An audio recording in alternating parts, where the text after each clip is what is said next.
పెద్దలారా మిత్రులారా అందరికీ నమస్తే. నేను గరిడేపల్లి సత్యనారాయణ, న్యూ లక్ష్య ఆర్గనైజేషన్. ఈ టాపిక్ చెప్పాలంటే కొద్దిగా ఇబ్బందిగానే ఉంది, న్యూసెన్స్‌గానే ఉన్నది. ఏనా కలికాలం అంటారు. కలికాలంతోని పాటు ఇంకా బ్రహ్మం గారి కాలజ్ఞానం అప్పుడే చెప్పాడు.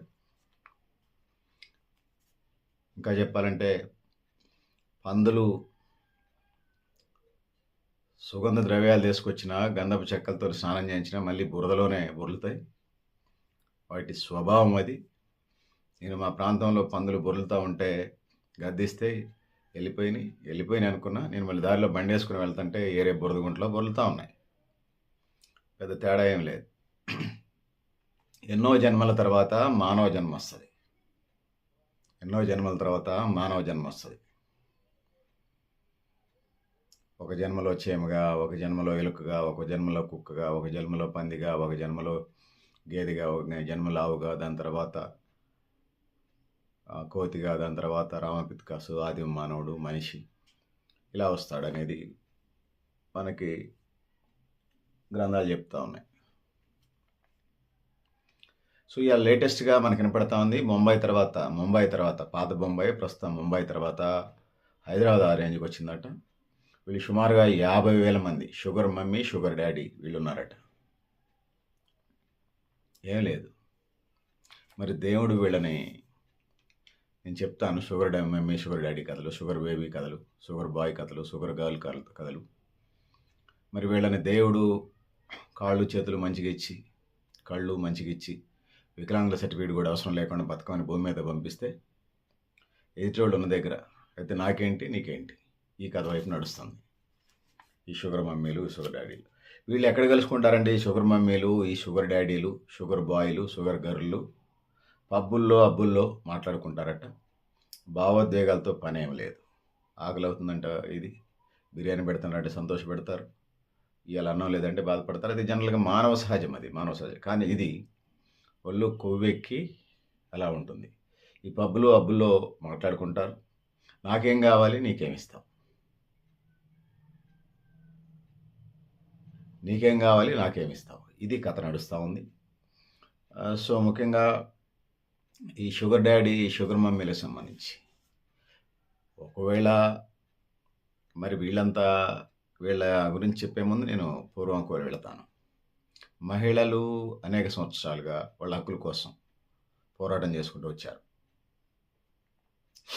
దానికంటే ముందు సతీ సహగమన చట్టాన్ని రాజా రామ్మోహన్ రాయ్ తీసుకొచ్చాడు. అంటే భర్త చనిపోయిన తర్వాత భార్య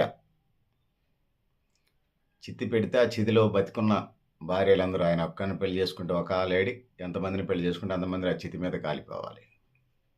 ఇది గతం.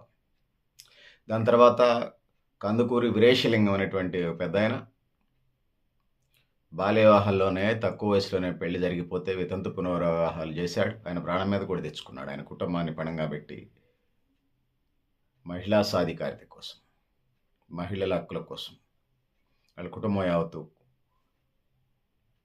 కష్టపడ్డది. పెద్దలారా, రాజా రామ్మోహన్ రాయ్, కందుకూరి వీరేశలింగం, నమస్కారం. దాని తర్వాత జ్యోతిరావు పూలే వచ్చాడు. జ్యోతిరావు పూలే వచ్చి చిన్నప్పుడే పెళ్లి చేసుకున్న అమ్మ సావిత్రిబాయి పూలేకి చదువు నేర్పాడు. చదువు నేర్పిన తర్వాత ఆమెనే ఉపాధ్యాయురాలను చేశాడు. చాలామంది టీచర్లను తయారు చేశాడు. ముఖ్యంగా బాలికా విద్య కోసం ట్రై చేశాడు. ఈ క్రమంలోనే అమ్మ సావిత్రిబాయి పూలే నాయకత్వంలో బ్రిటిష్ రూల్ చేస్తున్నప్పుడు, బ్రిటిష్ అడ్మినిస్ట్రేషన్ ఉన్నప్పుడు, రవి అస్తమించని బ్రిటిష్ సామ్రాజ్యం పరిపాలన ఉన్నప్పుడు 2,000 స్కూల్స్ని నడిపించారు. ప్రభుత్వం భయపడిపోయి విద్య కోసం ప్రయత్నం చేసింది. ఇందులో ప్రధానంగా జ్యోతిరావు పూలే, సావిత్రిబాయి పూలే వీళ్ళు ముఖ్యంగా బాలికా విద్య, అట్టడుగున నుండి బాలికా విద్య కోసం పోరాడినటువంటి సందర్భాన్ని మనం చూస్తాం. సో దాని తర్వాత అంబేద్కర్ కూడా హిందూ కోడ్ బిల్లుతోని ఆడపిల్లలకి, మహిళలకి హక్కులు హరించబడుతుంటే ఆయన పదవికి రాజీనామా చేశాడు. ఇవాళ రేపు వార్డు నెంబర్ కూడా రాజీనామా చేసే దిక్కులేదు.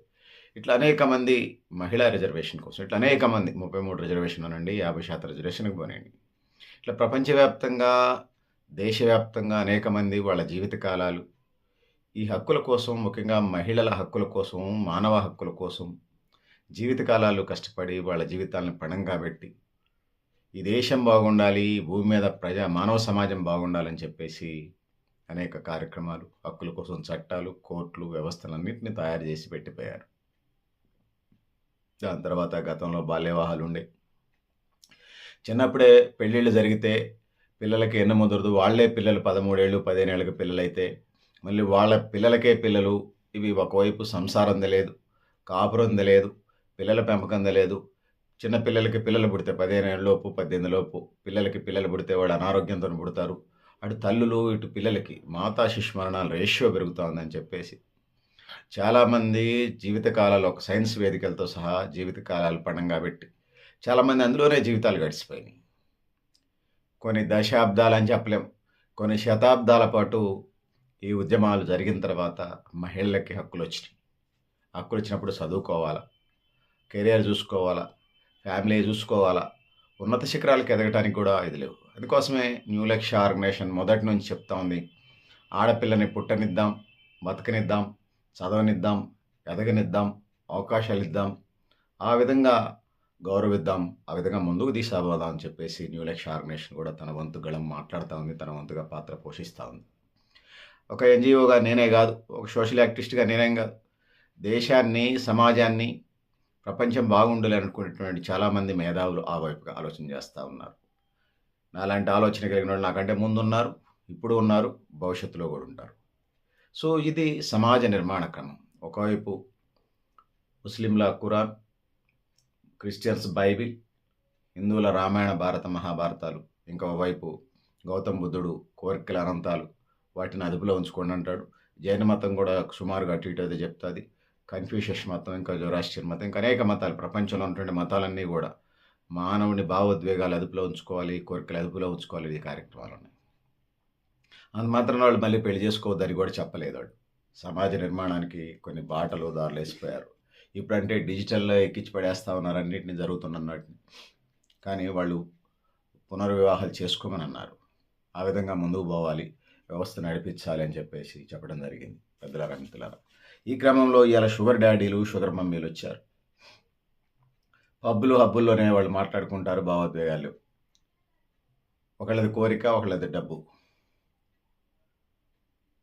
ఒకళ్ళది అవకాశం, ఇంకొకళ్ళది అవసరం. షుగర్ డాడీ అంటే పెద్ద వయస్కుడు ఉంటాడు. ఆ పెద్ద వయస్కుడు తనకు నచ్చినటువంటి ఏజ్ గ్రూప్లో తన కంటికి నచ్చినటువంటి వాళ్ళని సెలెక్ట్ చేసుకుంటారు. దానికి పెద్ద ఏం లేవు. దానికి సంబంధించిన మీకు పెళ్ళిళ్ళ మ్యాట్రిమోనీల కంటే ఈ షుగర్ డాడీ, షుగర్ మమ్మీ మ్యాట్రిమోనీలు ఎక్కువైపోయినాయి. సో కలికాలం అంటారు, బ్రహ్మంగారికి కాలజ్ఞానం నిజమవుతుంది అంటారు, అది ఇదే. వీళ్ళు మొదటగా షుగర్ డాడీలు ఉంటారు. వీళ్ళు భార్య చనిపోయో, భార్యతో దూరంగా ఉండో, భార్యతో డైవర్స్ తీసుకుంటారు. ఏం జరిగినా మళ్ళీ పెళ్లి చేసుకోవచ్చు. కానీ వీళ్ళకి చెప్పడం ఇబ్బందిగానే ఉంది, కొంచెం చెప్పడం ఇబ్బందిగానే ఉంది. వీళ్ళకి కొన్ని రోజులు కాంట్రాక్ట్ డేటింగ్ లాగా పెట్టుకుంటారు. వాళ్ళు వీళ్ళ కోరికలు, వాళ్ళ అవసరాలు, వీళ్ళ కోరికలు వాళ్ళదే, వీళ్ళ డబ్బు, వాళ్ళ అవసరాలు. సో ఇది పరిస్థితి. ఈ షుగర్ డాడీకి డబ్బు ఉంటుంది, షుగర్ డాడీకి కోరిక ఉంటుంది, షుగర్ బేబీకి డబ్బు కావాలి. ఇది కోరికలు, అవసరాలు, డబ్బు, అవకాశాలు పరస్పరం ఆ విధంగా. అదొక పెళ్ళి కాదు, అదొక ఆచారం కాదు, అదొక సాంప్రదాయం కాదు. విలువల లేనటువంటి, ఎథిక్స్ లేనటువంటి ఒక వ్యవస్థ నడుస్తూ ఉన్నది. ఒక హైదరాబాద్, ముంబై నగరానికే పరిమితమైనటువంటి ఈ గబ్బు, పబ్బు కల్చర్ ఇలా హైదరాబాద్ నగరంలో 11,000 నుంచి 50,000 మంది ఇలాంటి వాళ్ళు ఉన్నారంటే మీరు అర్థం చేసుకోండి. విచ్చలవిడిగా డబ్బు వచ్చేస్తుంది కొన్ని వర్గాలకి ఈ దేశంలో ధనికులు ఉన్నారు, పేదలు ఉన్నారు. ధనికులు మరింత ధనికులు అవుతున్నారు, పేదలు మరింత పేదలు అవుతున్నారు. పేదలు నెలకు 5,000తోని, నెలకు 10,000తోని, నెలకు 15,000తోని, నెలకు 20,000తోని ఆయా కుటుంబాలు బతుకుతూ ఉన్నాయి ఈ వ్యవస్థలో, ఈ దేశంలో. ఇంకొక వైపు డబ్బు ఉన్నటువంటి వాళ్ళు వందలు, వేలు, లక్షలు, కోట్లు శతకోటి 10 కోట్లు, 100 కోట్లు, 1000 కోట్లకు వెళ్తా ఉన్నారు.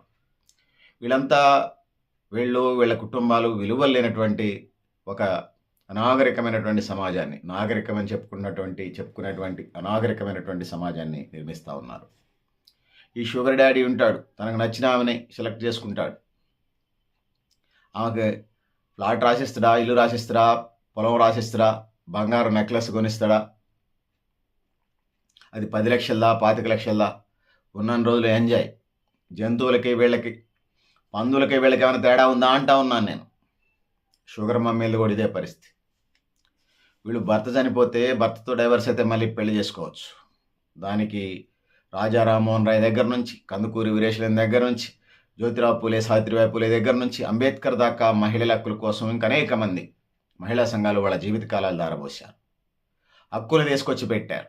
ఎన్నో ఒకటి ఎలా జరిగిందంటే గతంలో విచిత్రంగా ఉండేది. ఇలాది 11,000 నుంచి 50,000 మంది తయారయ్యారంటే 50,000 మంది వాడు ఒక్కడితోనే డేటింగ్ చేస్తాడా, బోరు కొట్టి వదిలేస్తే ఇంకో దాని దగ్గరికి వెళ్తాడు. సమాజాన్ని వీళ్ళంతా ఈ దుష్ట శక్తులన్నీ కూడా ఇటువైపు తీసుకుపోతున్నాయి అనేది ఇలా మనం ప్రశ్నించుకోవాల్సిన అవసరం ఉంది. షుగర్ మమ్మీ, షుగర్ డాడీలు ఇదైతే, మరి అమ్మా నాన్న పడుకుంటేనే పుట్టినటువంటి వాళ్ళు కొంతమంది ఉన్నారు. నాకు కొంచెం కుటుంబ వ్యవస్థ అన్నా, కుటుంబ జీవనం అన్నా, భారతీయ ఆచార వ్యవహారాలన్నా, సంస్కృతి సాంప్రదాయాలన్నా గౌరవమే. కానీ కొంచెం నేను తగ్గించుకొని మాట్లాడాల్సి వస్తూ ఉంది. కొంతమంది పండుకుంటే పుట్టినోళ్ళు, అందరూ అలా లేరు, కొద్దిమంది రేత్రిపూట కామం వేసి, దాహం వేసి పడుకుంటే పుట్టినటువంటి వాళ్ళు ఇలా ఇట్లాంటి విచ్చలవిడితనానికి తయారవుతూ ఉన్నారు. వీళ్ళు షుగర్ బేబీ, షుగర్ యూత్ లాగా తయారయ్యారు. మరి దేవుడు వీళ్ళకి పుట్టినప్పుడు కాళ్ళు ఇస్తాడు, చేతులు ఎత్తుడు, గుడితనం లేదు, కుంటితనం లేదు, అటువైతనం లేదు, అంగవైకల్యం లేదు, మానసిక దౌర్బల్యం ఏముండదు, అన్నీ బాగానే ఉంటాయి. వయసు కూడా ఉంటుంది, పని చేసుకునే వయసు. ఒక్కసారే ఈ విపరీతమైనటువంటి కోరికలతోని షుగర్ మమ్మీకి, షుగర్ డాడీకి బాయ్స్, గర్ల్స్ అట్రాక్ట్ అవుతా ఉన్నారు. బండి కావాలా, కారు కావాలి, బంగారం కావాలి, ప్లాట్ కావాలి, ఇల్లు కావాలి. విలువలు ఏమి లేవు దేవుడిచ్చినటువంటిది. ఈ షుగర్ డాడీలు, ఈ షుగర్ మమ్మీలు, sugar youth, sugar girls, sugar boys వీళ్ళంతా ఎటువైపు వెళ్తారు? ఖచ్చితంగా వీళ్ళు నరకానికి వెళ్తారు. అంటే భాష అది ఉన్నది కాబట్టి అట్లా అంటున్నాను నేను. షుగర్ యూత్, జెంట్స్ కానీ, లేడీస్ కానీ, షుగర్ మమ్మీ, షుగర్ డాడీలు, మగాళ్ళు కానీ, ఆడవాళ్ళు కానీ, ఒళ్ళు కొవ్వెక్కి డబ్బు బాగుంటుంది, డేటింగ్ ఎవరితో ఎన్ని రోజులు చేస్తారో తెలియదు. ఇది ఒక్కళ్ళతో 50,000 మంది హైదరాబాద్ నగరంలో, 11,000 నుంచి 50,000 మంది హైదరాబాద్ నగరంలోనే ఈ షుగర్ డాడీ, షుగర్ మమ్మీలు ఉన్నారంటే వీళ్ళు ఒక్కొక్కళ్ళు ఎంతమందితో డేటింగ్కి వెళ్తారు, ఎన్ని రోజులు కలిసి ఉంటారు, ఎన్ని గొడవలు అయితే, ఎన్ని పోలీస్ స్టేషన్లు, ఎన్ని కేసులు, ఇటువైపు పోతున్నారు. కుటుంబ విలువలు ఇయేనా? ఎథిక్స్ ఇవేనా? భారతీయ సమాజం నేర్పింది ఇదేనా? వాళ్ళ గురువులు నేర్పిన చదువులు ఇయేనా? కళ్ళ కావరంతో, మదంతో ఒళ్ళు కొవ్వెక్కి వ్యవహరిస్తూ ఉన్నారు. మీరు భార్య చనిపోతేనో, భార్య విడాకులు అయితేనో ఖచ్చితంగా పెళ్లి చేసుకోవాల్సిందే. చేసుకోకపోతే మీకు నచ్చినటువంటి మతంలో, హిందూ మతమా, బౌద్ధ మతమా, క్రిస్టియన్ మతమా, ముస్లిం మతమా, అందులో కొన్ని సన్యాసులుగా మారే అవకాశాలు ఉన్నాయి. అక్కడికి వెళ్ళి ఆధ్యాత్మికం వైపు వెళ్ళండి. మీకు ఒంట్లో ఉప్పు కారం తింటున్నాం, కోరికలు బాగున్నాయని అనుకున్నప్పుడు ఖచ్చితంగా పెళ్లి చేసుకోండి. ఈ విచ్చలవిడితనానికి దారులు బంద్ చేయండి. ఆ విధంగా ముందుకు పోవాలి. ఈ షుగర్ డాడీ, షుగర్ మమ్మీ కేసుల్ని ఖచ్చితంగా బయటపడితే, ఇదైతే ఖచ్చితంగా వాటి మీద చట్టం ఒకటి తీసుకురావాలి. వాళ్ళ మీద ఖచ్చితంగా వ్యవస్థని నాశనం చేసి, చదువుని, ఇవన్నీ కూడా వ్యవస్థలో ఉన్నటువంటి ఒక సిస్టమ్ని నాశనం చేసేవాళ్ళు వీళ్ళంతా.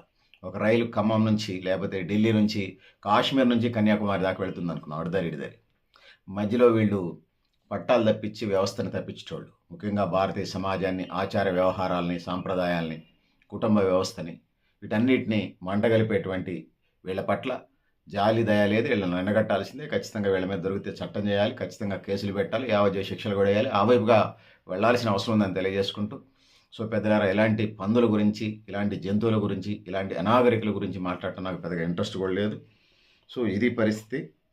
ఈ షుగర్ బేబీలు, షుగర్ యూత్, షుగర్ మమ్మీలు, షుగర్ డాడీలు సమాజానికి పట్టినటువంటి పీడ. వీళ్ళు సచ్చినా ఏడ్చేటోళ్ళు ఉండరు. సో వాళ్ళ సెల్ఫిష్నెస్ ఉంటుంది. ఫ్యూచరిజం పేరుతోని, సెల్ఫిజంతోనే విచ్చలవిడితనాన్ని, ఒక జంతు ప్రవృత్తి కలిగినటువంటి ఒక సైకో, శాడిస్టు, మెంటల్ పిచ్చి హాస్పిటల్‌లో ఉండే కేసులుగా ఇవి నేను భావిస్తా ఉన్నాను. సో, పెద్దలారా, మిత్రులారా, ఇది పరిస్థితి. మీరు గూడా మీ అభిప్రాయాలను కామెంట్ బాక్స్‌లో రాయండి అని తెలియజేస్తూ, నేను గరిడేపల్లి సత్యనారాయణ, న్యూ లక్ష్య ఆర్గనైజేషన్. థాంక్ యూ అని ఉండాలి పెద్దలారా, మిత్రులారా.